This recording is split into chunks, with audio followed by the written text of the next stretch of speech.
কংগ্রেসের এজেন্টকে বুথে বসতে না দেওয়ার অভিযোগ তৃণমূলের বিরুদ্ধে। অভিযোগ সম্পূর্ণ মিথ্যা বলে দাবি তৃণমূলের।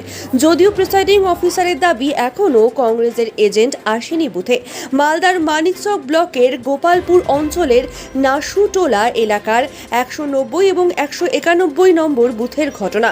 তৃণমূল অঞ্চল সভাপতি মোহাম্মদ নাসিরের অভিযোগ, এলাকার কংগ্রেস নেতা শেখ সইফুদ্দিন এলাকা উত্তপ্ত করার জন্য মিথ্যা অভিযোগ করছে তৃণমূলের বিরুদ্ধে।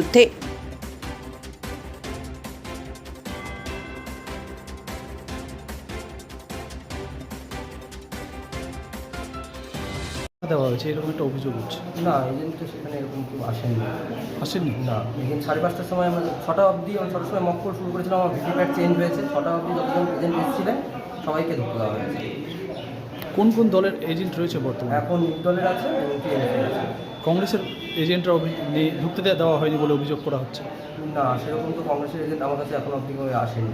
আসেনি? না, 5:30টা আমি 6টা অবধি ওয়েট করেছিলাম। 6টা পর্যন্ত আমার কাছে কোনো কংগ্রেসের কোনো এজেন্ট আসেনি।